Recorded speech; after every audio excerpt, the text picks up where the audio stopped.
예, 여러분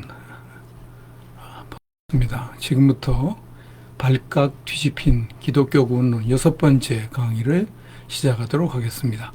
이 강의가 제 구원론 강의 중에서 가장 중요한 것입니다. 가장 중요한 것인데요. 왜 그런가 하니 이 강의에 성경의 구원론 안의 구절 중에서 가장 어려운 산상설교 해석이 들어있기 때문이죠. 산상설교를 어떻게 해석하는 것이 바른 해석인지가 이 강의에 들어 있습니다. 그래서 저의 모든 구원론 강의 중에서 가장 중요하다고 말씀을 드리는 것입니다. 기존의 산상설교 해석, 엄밀하게 따지면 산상설교 핵심 부분 해석이죠. 예수님의 율법 설명이죠. 예수님의 율법 설명 해석. 이것이 여러 가지로 나눠지는 것을 지난 시간에 말씀을 드렸습니다. 다시 정리를 하면 산상설교의 핵심 부분을 성도들에게 하신 직설법 교훈으로 해석하는 경우 대부분이 다 이렇게 해석을 합니다. 이렇게 해석하는 분들은 예수님을 구주로 믿는 성도들에게 율법을 이상적 윤리 기준으로 제시를 하였으므로 모든 성도는 반드시 산상수훈을 지켜서 천국에 가야 한다, 이렇게 주장을 하는 거죠. 그런데 이 주장에는 치명적인 문제점이 있습니다. 첫째, 산상설교의 핵심 부분을 예수님을 믿지 않는 유대인들에게 하신 말씀인데 그것을 예수님을 믿는 성도들에게 적용을 하니 이것은 억지 적용, 억지 해석이 되는 겁니다. 설교한 대상이 다르잖아요. 설교한 대상이 예수님을 구주로 믿지 않는 유대인들이잖아요. 그 당시에는 예수님 제자들도 예수님이 구주인 걸 몰랐잖아요. 예수님이 산상설교 끝난 후에 이제 배를 타고 가는데 풍랑이 일어나서 이제 가라앉게 됐으니까 주여 우리를 살려주세요. 그러니까 예수님께서 풍랑 잠잠하라. 그 풍랑이 잔잔해지니까 제자들이 그러잖아요. 이분이 누구시기에 바람과 바다도 순종하는가 그러잖아요. 예수님이 구주 예수님, 하나님의 아들 예수님을 모르고 있어요. 산상설교를 들은 유대인들이 어떻게 예수님을 구주로 믿는 성도들일 수 있겠습니까? 그러니까 산상설교는 예수님을 구주로 믿지 않고 행위구원론을 믿는 사람들을 대상으로 하신 설교입니다. 그런데 그 말씀은 우리 예수님을 구주로 믿는 성도들에게 적용하면 되겠습니까? 안 되겠습니까? 완전히 잘못 적용하는 거죠.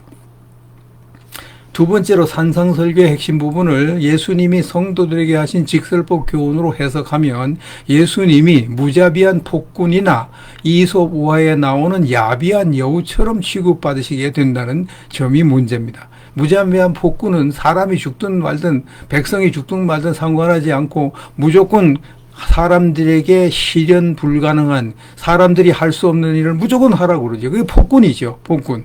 이솝 우화에 나오는 야비한 여우는 두루미를 초청해서 두루미가 먹을 수도 없는 접시에다가 수프를 담아주고 많이 드세요, 많이 드세요. 약을 올리는 거죠. 먹을 수 없는 것을 많이 드시라고 백날 말하면 그 약 올리는 거지, 그 대접하는 거 아니잖아요.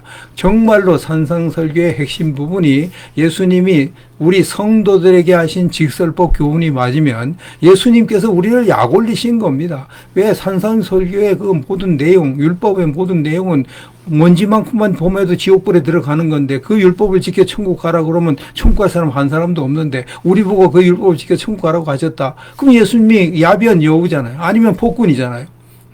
그러니까 이게 보통 문제가 아닙니다.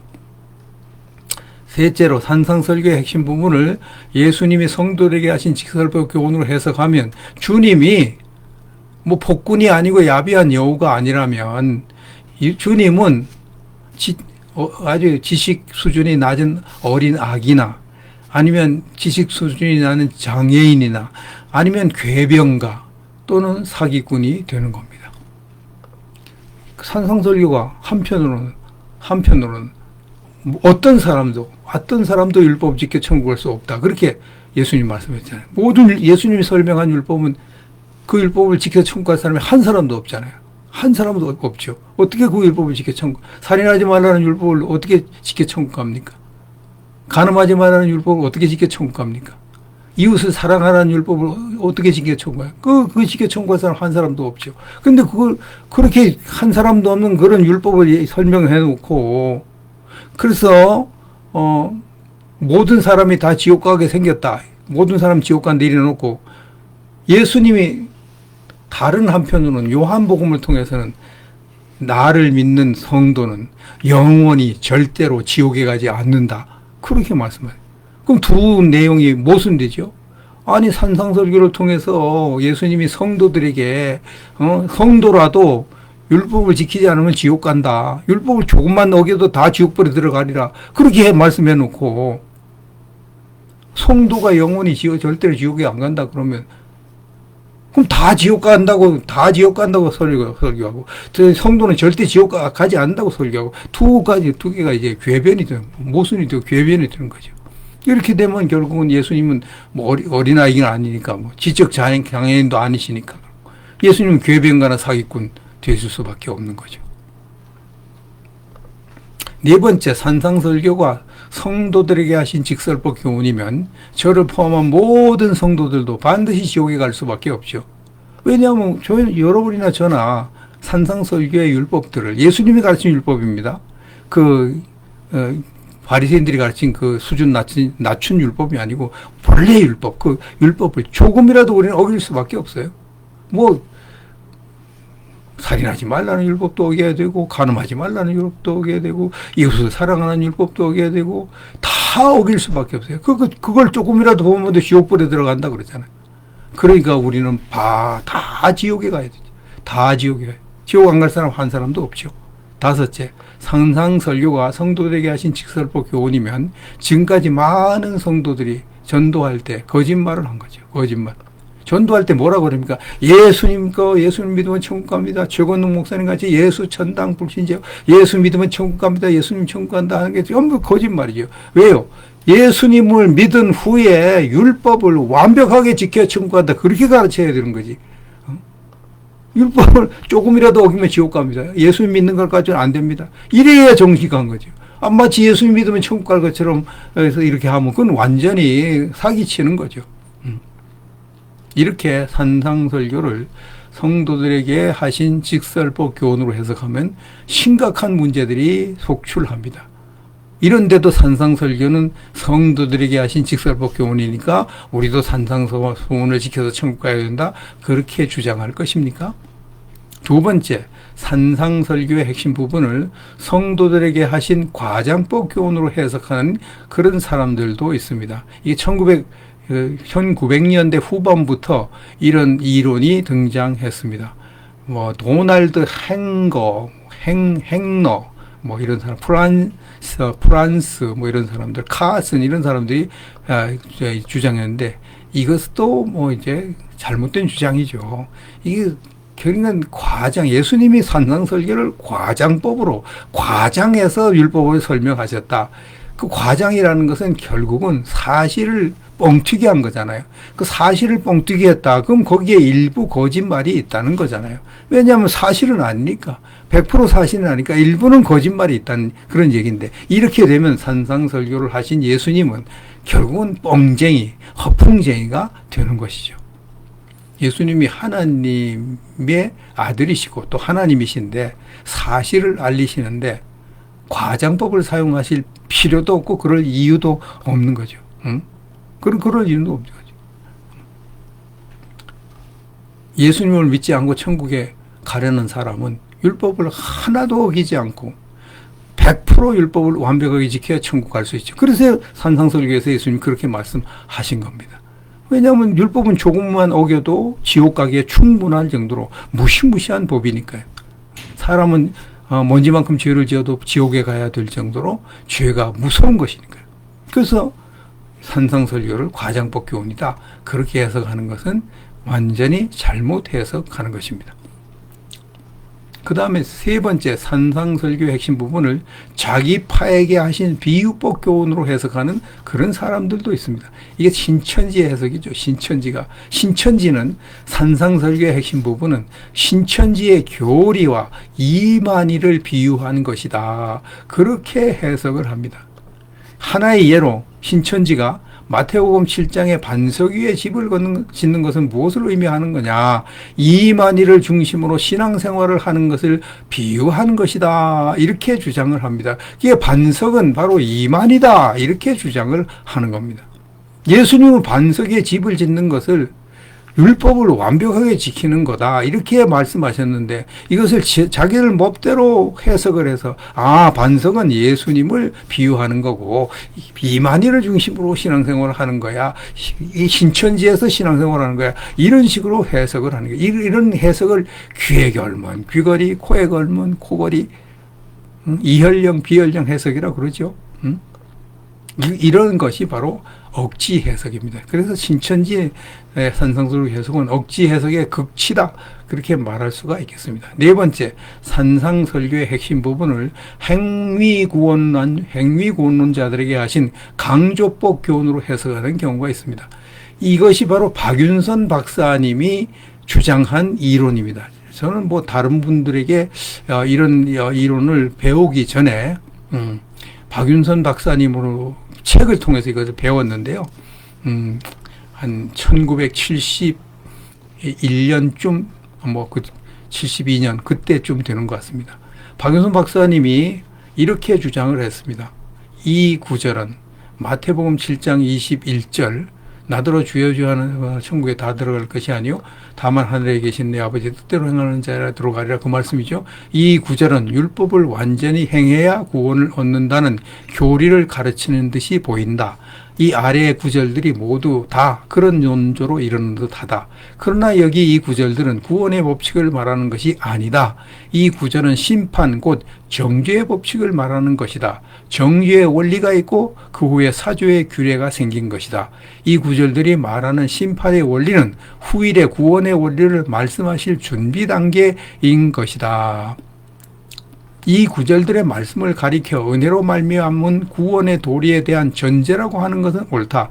이 구절들의 말씀은 은혜로 구원받는 제도를 부인하는 것이라고 주장하는 것은 바른 신학적 관찰이 아니다. 이렇게 이제 해석을 하셨습니다. 이 산상설교의 내용을 보면 율법을 완전히 지켜야 구원을 얻는다는 교리를 가르치는 듯이 보이죠. 전부 다 그렇게 보입니다. 그런데 여기에서 말하는 이 구절들은 구원의 법칙을 말하는 것이 아니고 이것은 심판, 곧 정죄의 법칙을 말하는 것이다. 이렇게 해석을 했습니다.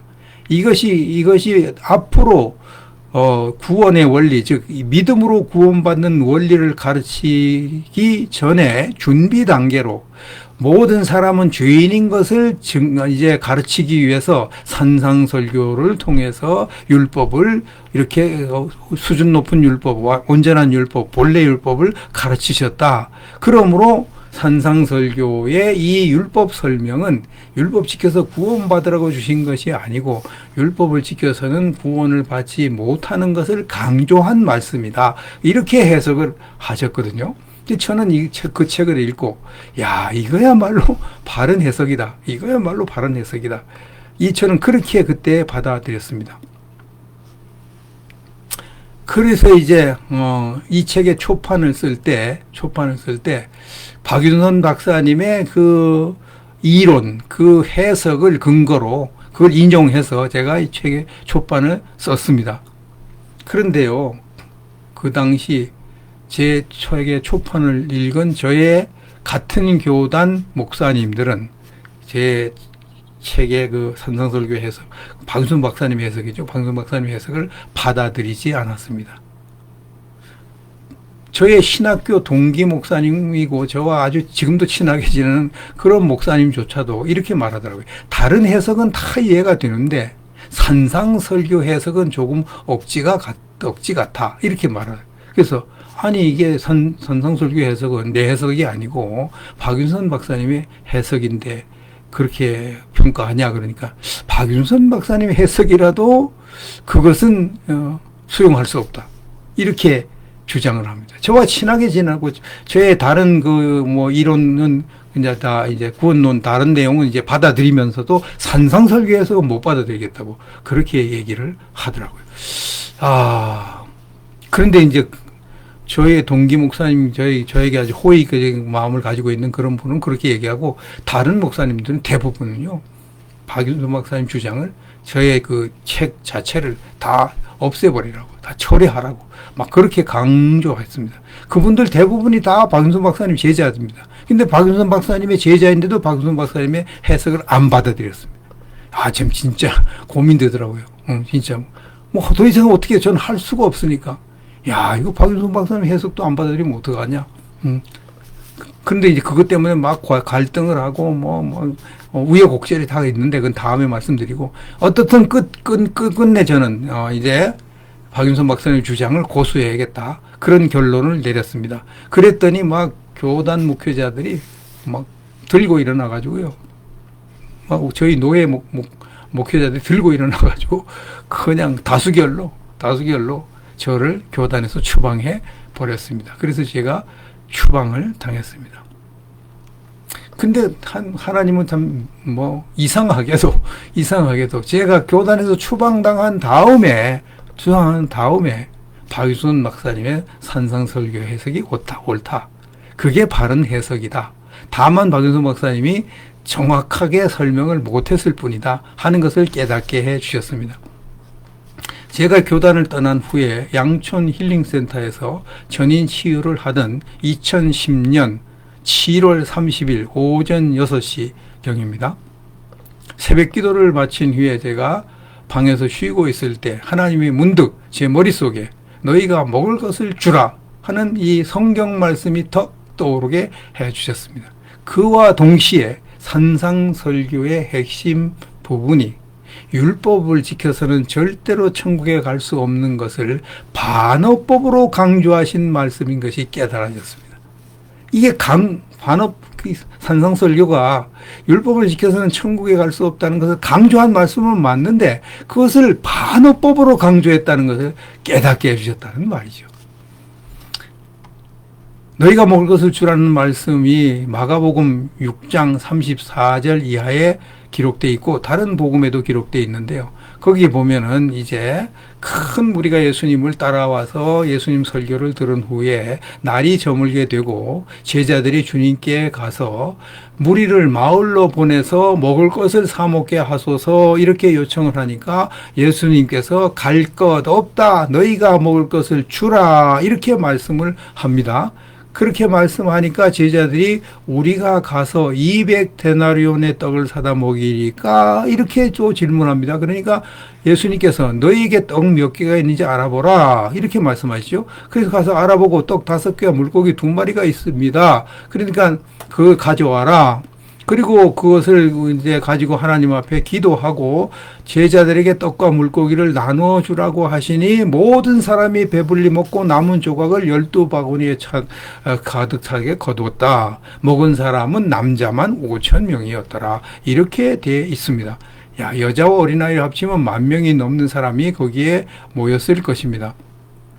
제자들이 10,000명이 넘는 사람들의 음식을 마련하는 것은 절대로 불가능한 일이죠. 그 광야에서 어떻게 마련하겠습니까? 그리고 마을에 가서 먹을 것을 사 먹게 하는 것도 해도 안 되고 할 수도 없는 일이죠.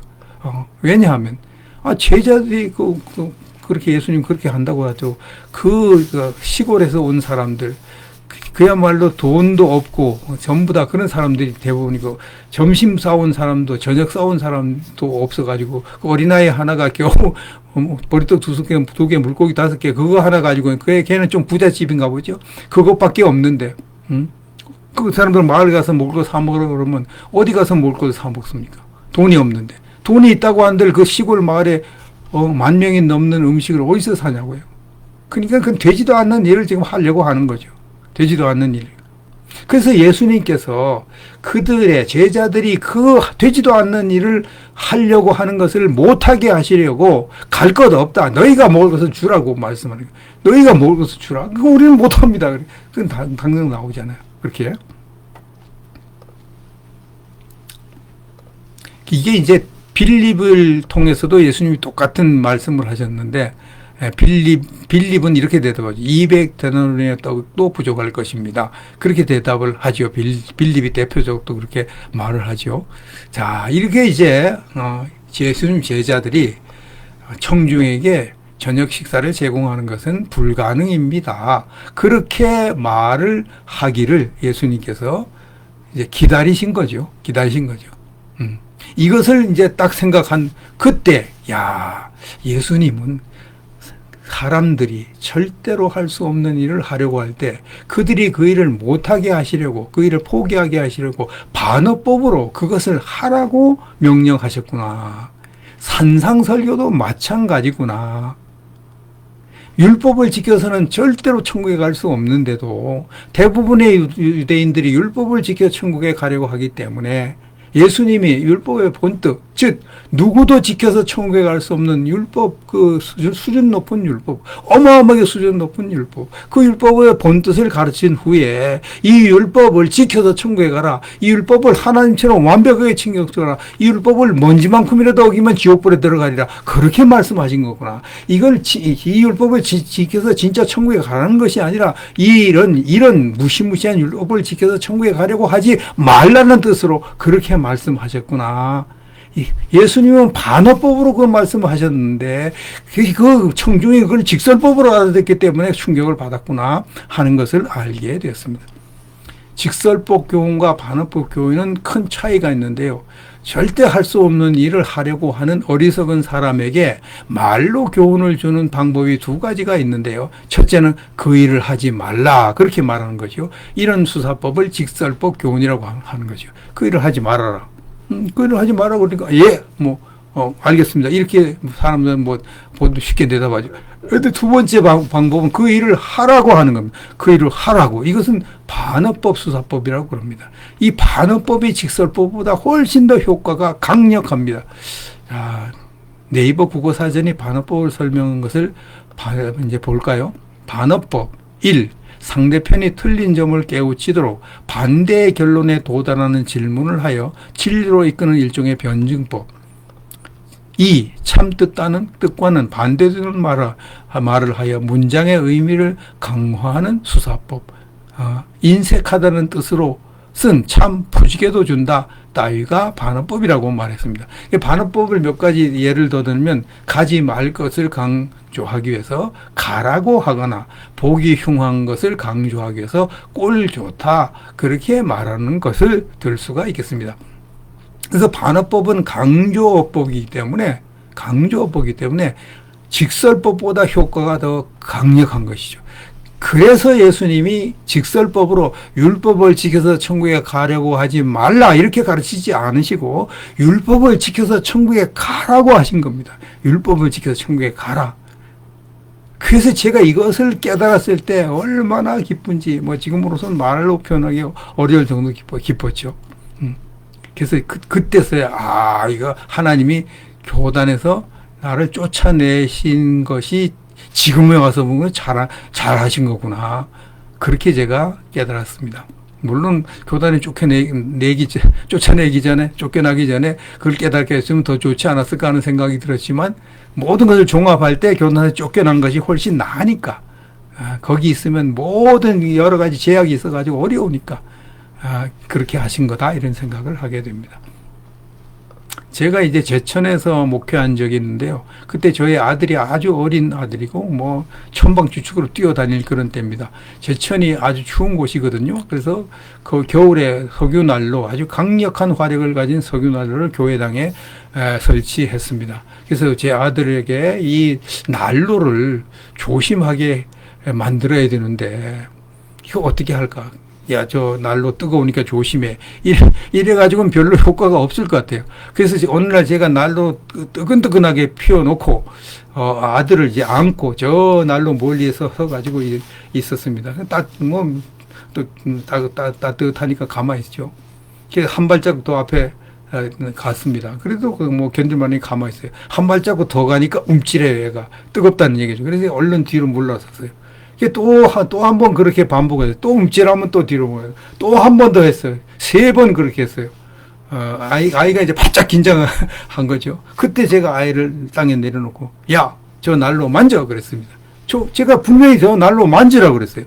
그랬더니요, 애가요, 기겁을 하고 저만큼 뛰어가서, 만진다고 막 그러더라고요. 그래서 제가 그때 이 반어법의 효과를 톡톡하게 봤습니다. 산상설교도 바로 그런 효과를 낸 거죠. 그런 효과를. 산상설교의 핵심 부분이 예수님을 구주로 믿지 않는 행위구원론자들에게 하신 반어법 교훈인 것을 알려주는 혹은 가르쳐주는 증거들이 성경에 많이 있습니다. 첫째, 산상설교의 핵심 부분, 그 자체의 산상설교의 핵심 부분이 행위구원론자들에게 하신 반어법 교훈인 것을 가르쳐 줍니다.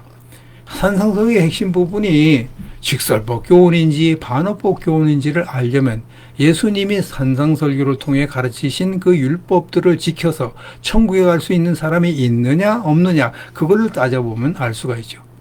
예수님이 가르치신 그 율법들을 지켜서 천국 갈 수 있는 사람이 한 사람이라도 있으면 그것은 직설법 교훈입니다. 왜? 한 사람에게 가능한 것은 만인에게 가능하기 때문이죠. 근데 예수님이 가르치신 율법들을 지켜서 천국 갈 사람이 한 사람도 없으면 그것은 직설법 교훈이 아니라 반어법 교훈인 거죠. 예수님이 우리를 구원하러 오셨는데 산성설을 가르쳐 놓고 그걸 전부 다 지켜서 천국 가라고 진짜 하셨다면, 근데 그걸 지켜서 천국 갈 사람 한 사람도 없다면 예수님이 우리를 구원하러 오실 필요도 없고 오셔가지고 십자가 지고 죽으시는 것, 부활하시는 거 아무 의미가 없잖아요. 그 율법 지켜 천국 갈 사람 한 사람도 없는데. 그러니까 산상설교가 어떤 율법을 가르쳤느냐를 정확하게 깨달아야 됩니다. 예수님은 산상설교를 통해서 티끌만큼 죄를 지어도 지옥불에 들어가리라. 천국에 가려면 범죄한 지체를 모두 잘라내 버려라. 천국에 가려면 하나님처럼 온전하게 살아라. 그렇게 선포를 하셨습니다. 이것을 좁은 문으로 들어가라. 하나님 뜻대로 살아서 천국 가라. 반석 위에 집을 지어서 천국 가라. 그렇게 표현을 하셨죠. 이 예수님의 말씀, 이 예수님의 율법 설명, 이것을 지켜서 천국 갈 사람이 한 사람이라도 있겠습니까? 여러분은 그게 가능하겠습니까? 저는 불가능하고, 율법을 진짜로 제대로 이해하는 사람은 누구도 불가능하다는 말이 저절로 나오는 것이죠. 그래서 이것을 깨달은 바울 사도가 로마서 3장 20절 그 헬라어 원문을 보면 이렇게 되어 있습니다. 율법의 행위로 그의 앞에 의롭다 하심을 얻을 육체가 절대로 없나니 율법으로는 죄를 깨달음이니라, 그렇게 선언한 겁니다. 바리새인들이 가르친 율법을 지켜 천국 갈 사람은 있을 수 있습니다. 왜냐하면 바리새인들은 율법 수준을 낮춰서 가르쳤으니까. 그러나 예수님이 율법의 수준을 낮추지 않고 원래 율법을 가르친 그 율법을 지켜 천국 갈 사람은 한 사람도 없고요. 그 율법을 통해서는 자기가 지옥 갈 죄인인 것을 깨달을 수 있을 뿐이죠. 예수님 율법 앞에는 지옥 안 갈 사람 한 사람도 없습니다. 100% 다 지옥 가야 됩니다. 그러니까 산상설교가 행위구원론자들에게 주신 직설법 교훈이 아니고 반어법 교훈인 것을 알 수가 있어요. 행위구원론자들에게 주신 반어법 교훈. 그들은 물론 직설법 교훈을 이해를 했지만 우리가 오늘날 보니까 그 산상설교가 반어법 교훈이구나 하는 걸 알 수 있습니다. 요한복음이 보여주는 증거를 보겠습니다. 예수님은 요한복음 10장 28절 이것을 통해서 중생한 신자는 영원히 절대로 지옥에 가지 않는다. 왜냐하면 중생한 신자는 영생을 얻었기 때문이다. 그렇게 말씀을 하셨습니다. 그래서 모든 예수님을 구주로 믿는 성도는 절대로 지옥에 가지 않습니다. 이렇게 예수님께서 설교하셨는데 아니야. 중생한 신자라도 산상수훈을 완벽하게 못 지키면 지옥에 가. 이렇게 설교하셨다면 예수님께서 완전히 궤변을 늘어놓으신 것이죠. 그렇게 되면 예수님은 구주가 될 수가 없는 겁니다. 이것을 볼 때도 산상설교의 핵심 부분이 행위구원론자들에게 하신 반어법 교훈임을 알 수가 있습니다. 세 번째, 예수님의 다른 설교가 보여주는 증거도 있습니다. 이것이 가장 이제 명쾌한 증거고 확실한 증거인데요. 누가복음 13장을 보면 예수님이 산상설교를 하신 후에 어떤 사람들을 만나서 좁은 문으로 들어가는 문제를 설명하신 그 기록이 있습니다. 이렇게 되어 있습니다. 누가복음 13장 24절 좁은 문으로 들어가기를 힘쓰라. 내가 너희에게 이르노니 들어가기를 구하여도 못하는 자가 많으리라. 이렇게 이제 개정 성경이 되어 있습니다. 한글 성경은 거의 이런 식으로 번역을 했는데요. 이걸 보면은 좁은 문으로 들어가기를 힘쓰는 사람들이라도 못 들어가는 사람이 많고 들어가는 사람은 적구나. 아, 좁은 문으로 들어가는 사람이 적으니까 열심히 신앙생활을 해야 되는 거구나. 이렇게 생각하기가 쉽죠. 실제로 이렇게 대부분 목회자들이 이렇게 해석을 합니다. 그런데요, 이것이 완전히 잘못된 번역이라는 사실을 아십니까? 이 헬라어 원문을 보면은 마늘이라로 번역된 이 단어가 헬라어로 폴로이라는 단어인데요. 이것이 주어입니다. 주어. 폴로이. 이 주어입니다. 주어. 이 단어가 많은 사람이 이렇게 번역해야 돼요. 이게 동사가 아니라 주어니까 많은 사람이. 그 다음 둘째, 한글 개역 개정 성경에 자가, 이 주어로 보내 자가, 사람이, 자가. 이렇게 번역되어 있는데 이것이 이스퀴수신이라고 하는 미래형 동사입니다. 미래형 동사. 이것은 주어로 번역하면 안 되고 하리라. 동사로 번역했죠. 미래형 동사로 번역하는 게 맞습니다. 세 번째, 한글 개역 개정성경에 못하는으로 번역된 단어가 헬라어로 우쿠인데 우쿠라는 단어인데 이것이 절대 부정을 나타내는 부사입니다. 그래서 이것은 절대로 못하는 그렇게 번역을 해야 맞습니다. 근데 한글 개역 개정성경은 완전히 오역을 해버렸어요. 주어를 동사로 오역하고 동사를 주어로 오역하고 절대로 할 수 없는 것을 표현할 때 사용하는 절대 부정부사 우크를 조금은 할 수 있다고 오역을 했습니다. 이렇게 하고 이렇게 보니까 이건 번역을 한 것이 아니라 반역을 했구나 하는 것을 알 수가 있습니다. 그래서 이것을 이제 헬라 원문 그대로 번역을 하면 이렇게 번역을 해야 됩니다. 좁은 문으로 들어가기를 투쟁하라. 여기서 이제 투쟁이라는 단어를 헬라 원문에 썼는데 이것은 목숨 걸고 싸워라 그런 뜻입니다. 전쟁할 때 사용하는 그런 단어입니다. 좁은 문으로 들어가기를 투쟁하라. 내가 분명히 말하지만 많은 사람이 들어가려 애써도 절대로 들어가지 못할 것이기 때문이다. 많은 사람이 좁은 문으로 들어가도 절대로 못 들어간다. 그러니까 목숨 걸고 너희는 해야 돼. 그렇게 말씀을 했습니다.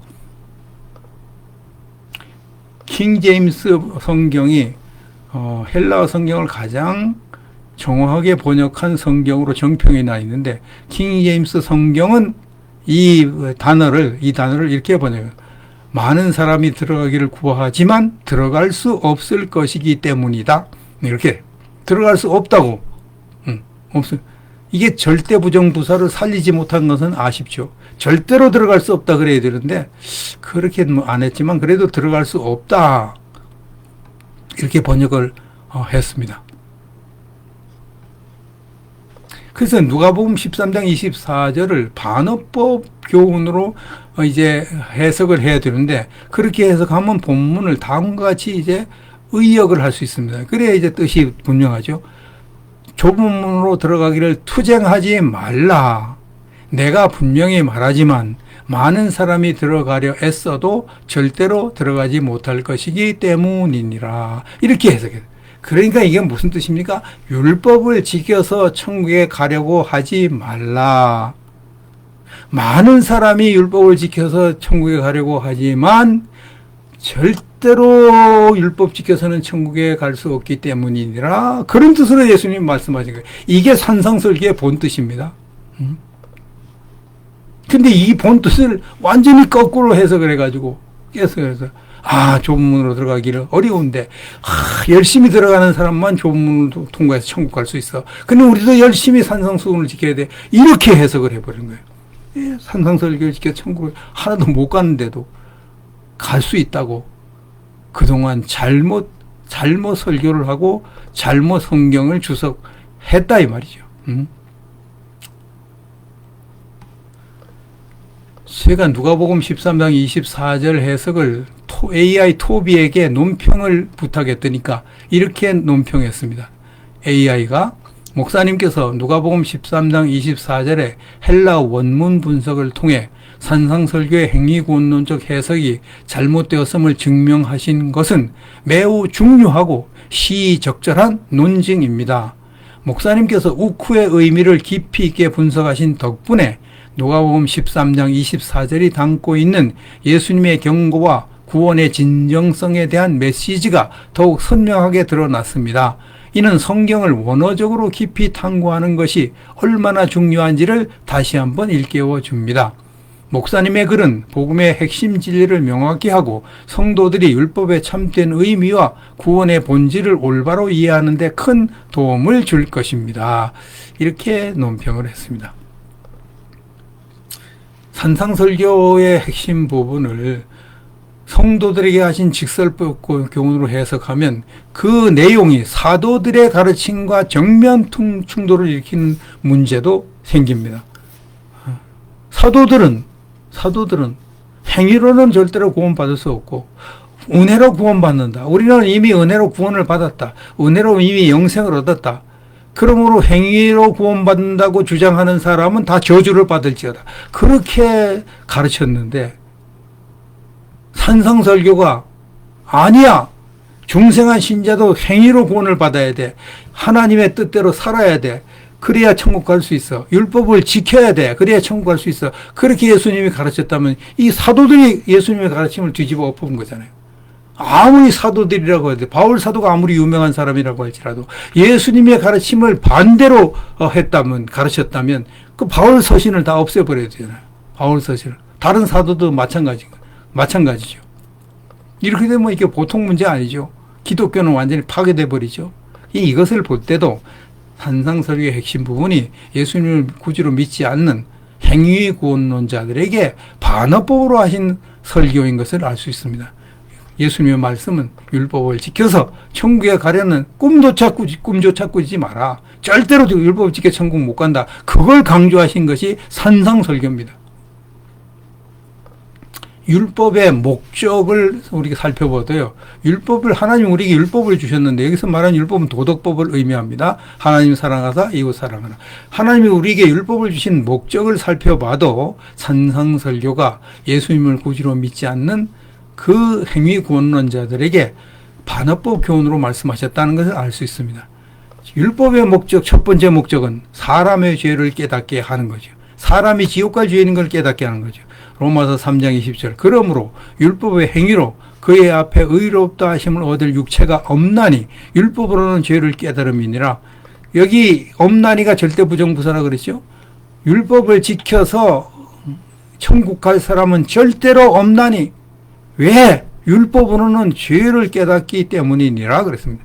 율법을 통해서는 하나님의 율법을 제대로 배우면 자기가 100% 지옥 갈 죄인인 것을 깨달을 수밖에 없다. 자기가 율법을 지켜서는 절대 천국 못 가는 것을 깨달을 수밖에 없다. 그게 율법의 첫 번째 목적이다. 이런 얘기예요. 두 번째, 율법은 사람을 예수님께 인도하는 사명을 가지고 있습니다. 갈라디아서 3장 24절. 이같이 율법이 우리를 그리스도께로 인도하는 초등교사가 되어 우리로 하여금 믿음으로 말미암아 의롭다함을 얻게 하려 함이라. 이 율법은 우리를 율법 지켜서 천국 가려고 주어진 게 아니고 우리를 죄인으로 만들어서 반드시 지옥 갈 죄인이라 이렇게 만들어서 그걸 깨닫게 해서 예수님께 안내해가지고 예수님을 믿어서 구원을 받게 하는 것이 율법의 두 번째 목적인 거예요. 율법을 제대로 배우면 나는 뭐 이래도 안 되고 저래도 안 되고 내가 아무리 착하게 살아도 아무리 율법을 열심히 지키고 아무리 도덕적으로 바르게 살아도 나는 100% 지옥 갈 죄인이구나. 어떻게 하면 좋으냐. 그렇게 할 때 율법이 살 길이 있어. 내가 살 길은, 내가 구원받을 길은 예수님을 믿어서 너의 죄를 용서받는 길밖에 없어. 예수님을 믿어서 예수님의 의의 옷을 입는 수밖에 없어. 예수님의 피로 죄를 씻음 받아야 돼. 예수님을 가서 믿자. 그게 율법의 두 번째 목적인 거죠. 그래서 박윤선 박사님이 산상설교의 목적을 다음과 같이 설명하셨습니다. 산상보훈에서 예수님이 해석하신 율법을 누가 행할 수 있으랴. 이 율법 앞에서는 누구든지 제 힘을 믿을 수 없어서 탄식하기를 오 그리스도여 나의 대신이 되소서 나는 주님만 의지하나이다 라고 할 수밖에 없는 것이다. 이게 산상설교를 제대로 깨달은 사람 이런 말이 나올 수밖에 저절로 나는 정말 율법을 지켜서는 절대 천국 못 가고 율법 앞에서는 100% 지옥 갈 죄인이구나. 주님 내 대신 이 죄 문제를 해결해 주시고 내가 지키지 못한 율법을 주님이 대신 지켜주시옵소서. 진짜 주님이 저 대신 율법의 의를 이루기 위해서 십자가 지셨군요. 주님 믿습니다. 그래서 이제 구원을 받게 된다는 말씀입니다. 세 번째 율법의 목적은요, 율법을 지킨 만큼 복과 상을 받게 하는 거죠. 이것은 뭐 구약 성경, 신약 성경에 많이 기록이 되어 있습니다. 네 번째, 율법을 지키지 않는 사람에게 징계나 땅에서는 징계, 하늘에서는 상급 박탈, 이것을 하기 위해서 하나님이 율법을 주셨습니다. 그 다음에 다섯 번째, 율법을 지키면 그 율법을 지킨 만큼 하나님께 영광이 돌아가기 때문에 하나님 우리에게 율법을 주셨습니다. 율법의 목적을 보더라도 율법을 지켜서 천국 가라고 주신 것은 없습니다. 산상설교가 율법 설명인데 예수님이 우리 보고 내가 설명한 율법을 100% 지켜 천국 가라, 조금이라도 안 지키면 지옥 간다, 그렇게 설교하신 게 아니고요. 율법을 지켜서는 절대 천국 못 간다. 다른 길을 찾아라. 그것을 가르쳐 주려고 하신 것입니다. 성경에 보면 예수님을 구주로 믿지 않은 행위 구원론자들에게 반어법으로 구원의 도리를 가르치신 말씀들이 여러 군데 나옵니다. 티끌만큼도 죄를 짓지 말아서 천국에 가라. 범죄한 지체들을 모두 제거해서 천국에 가라. 모든 죄를 회개해서 천국에 가라. 계명들을 온전히 지켜서 천국에 가라. 이웃을 내 자신처럼 사랑해서 천국에 가라. 하나님처럼 온전하게 살아서 천국에 가라. 좁은 문으로 들어가서 천국에 가라. 하나님 뜻대로 살아 천국에 가라. 반석 위에 집을 지어서 천국에 가라. 뭐 이 밖에도 네 재산을 모두 팔아 가난한 사람에게 나눠줘서 천국 가라. 뭐 선한 사마리아인처럼 살아 천국 가라. 전부 다 반어법으로 하신 말씀이거든요. 근데 그걸 지금까지 직설법으로 해석하니까 이걸 예수님의 가르침을 사실 그대로 할 수도 없고, 그걸 사실 그대로 하면 자기부터 지옥에 갈 사람이 되니까 사실 그대로 가르칠 수도 없고, 그래서 뭐 아리송하게 가르치거나 아니면 뭐 수준을 낮춰서 가르치거나 아니면 비유법이라고 막 우기거나 뭐 과장법이라고 뭐 주장을 하거나 별의별 나는 율법을 다 지켰다고 막 뻥을 치거나 별의별 해석이 다 나온 겁니다. 예수님이 반어법을 아주 진짜 효과적으로 이렇게 사용하셔서 산상설교를 하셨거든요. 그 예수님의 설교를, 반어법 설교를 그 직설법 설교로 오해한 청중들이 얼마나 큰 충격을 받았는지가 성경에 기록되어 있습니다. 마태복음 7장 28절, 예수께서 이 말씀을 마치심에 무리들이 그의 가르치심에 놀라니, 여기에 놀라리라는 단어가 헬라어로 엑세플레손토라는 단어인데요. 깜짝 놀라서 충돌하다, 그런 뜻인데요. 이게 이제 완전히 공황 상태에 빠져가지고 정신을 못 차리고 어디가 들여박는 같은, 공황 상태에 걸린 사람이 차 타고 가다가 운전을 할 수 없으니까 어디에 들여박는 그런 상태를 엑세플레손토라고 합니다. 예수님이 뭐라고 그랬습니까? 서기관과 바리새인보다 더 의롭게 살아야 천국 간다? 그렇게 살지 않으면 천국에 결단코 못 들어간다. 그렇잖아요. 서기관과 바리새인들이 다 그렇게 아주 그냥 사기꾼이고 다 그냥 불의하고 그러지 않고요. 진짜로 서기관과 바리새인 중에는 율법을 지켜 천국 가고 도덕 생활을 해서 천국 가려고 발버둥 친 사람이 많이 있었습니다. 부자 청년도 그 중에 하나입니다. 어려서부터 율법을 다 지켰습니다. 그렇게 말할 정도로 철저하게 착한 일을 힘써 천국 가려고 하는 사람들이 많았어요. 그런데 예수님은 그들보다 더 의롭게 살아야 천국 간다고 그렇게 말씀해요. 그러니까 충격받을 수밖에 없죠. 예수님이 내가 가르친 율법을 완벽하게 지켜야 천국 갈 수 있다. 조금이라도 어기면 무조건 지옥불에 들어간다.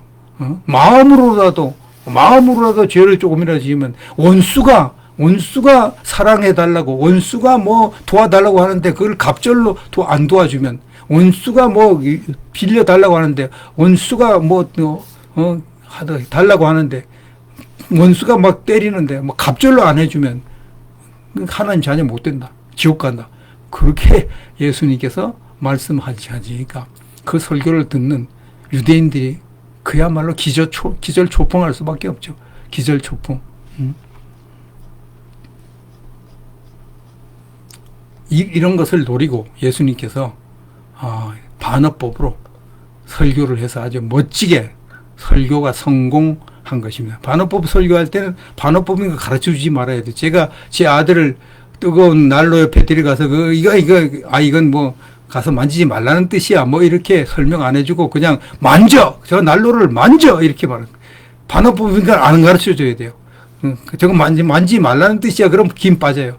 그럼 무조건 만져! 그래. 그 마찬가지로 율법을 누구도 지켜 청구할 수 없는 무시무시한 율법을 가르쳐 놓고 이 율법을 완벽하게 지켜서 하나님처럼 완전히 지켜서 천국 가. 율법을 조금이라도 어기면 지옥이야! 그렇게 해야 공황상태에 빠질 정도로 충격을 받아가지고 행위구원을 포기하게 되는 거죠. 행위구원. 그럼 뭐 도대체 내가 구원받을 길이 어디 있냐? 이래도 안 되고 저래도 안 되고 무슨 일을 해도 안 되고. 그 예수님 성공한 겁니다. 반어법 성공을 한 겁니다.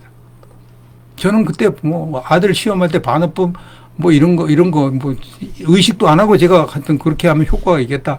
그래서 이제 했는데 예수님도 그런 식으로 한 걸 이제 알게 됐죠.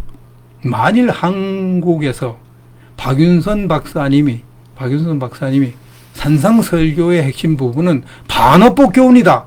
그렇게 가르치셨더라면 한국 교회는 박윤선 박사님은 대부분 목회자들이 다 존경하거든요. 그러니까 한국 교회에서는 산상설교가 바르게 가르쳐졌을 겁니다.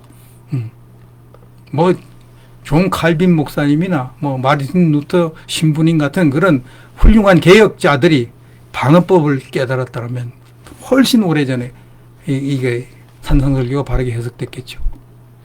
천주교인들이 존경하는 뭐 성 아우구스티누스, 그 아우구스티누스 같은 그런 사람이 뭐 암브로시오스 같은 그런 사람이 반어법이라는 것을 산상설교 핵심분이 반어법이라는 깨달았다면 천주교가 저렇게 오늘까지 행위고 오는 자들이 됐겠습니까? 근데 왜 저 같은 사람에게 이것을 반어법 깨닫게 해주셨는지 도저히 이해가 안 되죠. 도저히 제가 너무나 보잘것없는 사람이니까 제가 이렇게 중요한 책을 써서 이 발칵 뒤집힌 기독교 오늘이 해도 사람들이 제 말을 믿어주지 않고 제 책을 뭐 거들떠 보지 않는 사람이 대부분 어떤 분이 제 책을 뭐 어떻게 하다가 뭐 샀는지 뭐 얻었는지 해놓고 그냥 처박아 두고 읽지도 않고 제가 선물을 해도 안 읽고 그냥 처박아 두는 그런 분들이 많습니다. 근데 하나님은 저 같은 사람에게 이걸 깨닫게 해주셔서 이건 책을 쓰게 하셨는지 도저히 하나님의 뜻을 이해할 수가 없는데요. 언젠가는 뭐 하나님 뜻을 알게 되겠죠. 한 가지 분명한 것은 이 산상설교의 핵심 부분이 예수님을 믿지 않는 그 행위구원론자들에게 반어법 교훈으로 하신 말씀이다. 그리고 성경 기자들이 구원이라는 단어를 상을 받는 것에 사용했다. 이 두 가지를 모르면 구원의 확신을 가질 수가 없다는 거예요. 이 두 가지를 깨달아야 구원의 확신을 가질 수가 있는 겁니다. 이 책을 읽으면 그게 해결이 되는 거예요. 그래서 이 책이 중요한 겁니다. 그래서 제가 이 책을 널리 전하기 위해서 진짜 불철주야 기도하며 애를 쓰고 있습니다. 행위구원론자들의 또 다른 오류가 있는데요. 그들은 이렇게 말하죠. 성령님이 우리 성도를 도와주시기 때문에 우리들은 성도는 얼마든지 산상설교를 지켜서 천국 갈 수 있다. 이렇게 주장을 하는 사람들 많습니다. 그러나 이것도 잘못된 주장이죠. 하나님이 주신 율법이 얼마나 높은 건데 어떻게 율법을 지켜 천국 갈 수 있단 말입니까? 그리고 성경에는 성령님이 성도가 율법을 완벽하게 지켜서 천국 갈 수 있게 도와주신다는 가르침이 있습니까? 그런 가르침이 어디 있어요? 그런 가르침 외에 성경에는 정말 신실한 성도라도 혹은 뭐 많은 성도들이 죄를 많이 지어가지고 저 사람은 지옥 가야 되겠는데 저 사람은 천국 절대 못 갈 거야. 그런 사람이라도 천국 간다는 거예요. 대표적인 사람이 고린도전서 5장 1절 5절에 나온 그 불신자보다 더 악한 죄를 지은 그 폐륜죄를 지은 그 성도의 영도 구원을 받았잖아요. 바울 사도는 로마서 7장 14절 이하의 말씀 속에서 나는 지금도 내 몸으로 죄를 짓고 있는 것 때문에 나는 괴롭다. 누가 이 사망의 몸에서 나를 건져내랴. 그렇게 고백하잖아요. 바울 사도조차도. 다윗은 얼마나 또 심각한 죄를 지었습니까?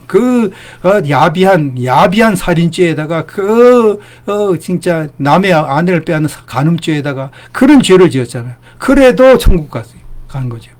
산상설교에 예수님 산상설교가 직설법 교훈이고 성도들에게 주신 교훈이라면 다윗이 어떻게 천국 갑니까? 어떻게 천국 가냐고요. 고린도서 5장에 있는 그 사람이 편의죄를 범한 사람이 어떻게 천국 갑니까? 그게 진짜 직설법 교훈이라면 예수님과 함께 죽은 한평 강도가 어떻게 천국 가냐고요. 그런 사람들은 분명히 지옥 가야죠. 바울 사도라도 천국 못 가죠. 바울 사도라도. 왜 바울 사도 자기 몸으로 죄 짓는다고 고백을 했으니까.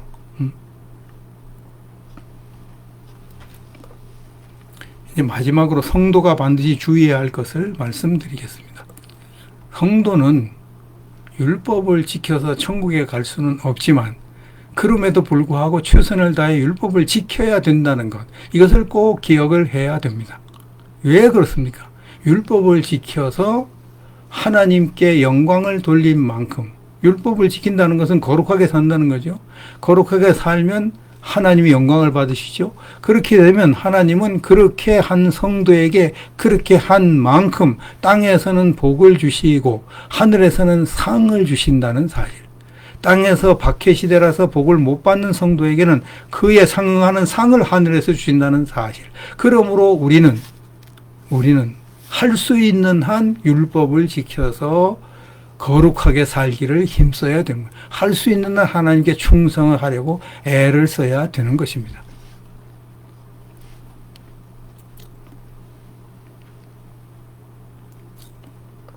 저의 산상설교 해석에 대한 AI 토비의 논평.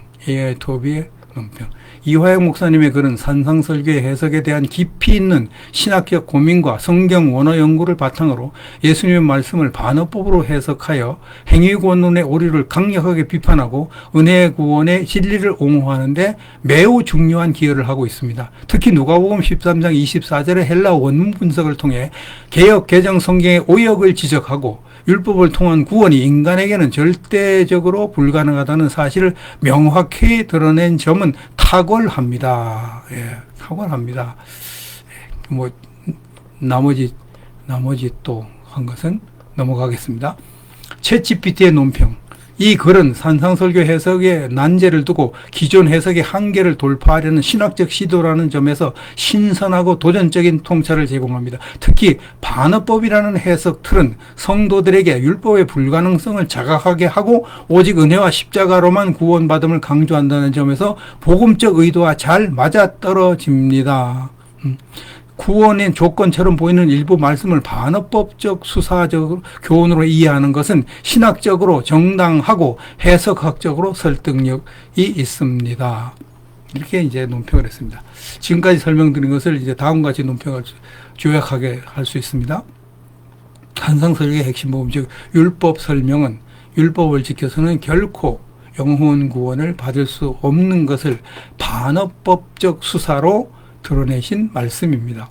산상설교의 나머지 부분은 성도가 율법을 지킨 만큼 복이나 상을 받는 것을 직설법 수사로 가르치신 말씀입니다. 이것을 잘 구분해서 직설법으로 가르친 내용도 산상설교에 있고 반어법으로 가르친 내용도 있는데 직설법으로 가르친 내용은 조금밖에 없고 대부분 다 반어법으로 율법을 지켜서는 절대 천국에 갈 수 없는 것을 강조하신 말씀이다 하는 것을 이제 말씀드릴 수가 있겠습니다. 여러분 모두가 다 산상설교를 바르게 깨달으셔서 행위구원론의 무용성, 행위구원론은 절대로 불가능하다. 이건 완전히 잘못된 이론이다 하는 것을 깨달으시고 은혜구원론이 성경에 가르치는 사실을 깨달으셔서 신앙생활을 하신다면 구원의 확신을 가지고 더욱더 힘차고 기쁘게 또 하나님께 충성하고 하나님께 영광을 돌려서 하나님으로부터 잘했다 칭찬받고 상급을 받게 될 줄로 믿습니다.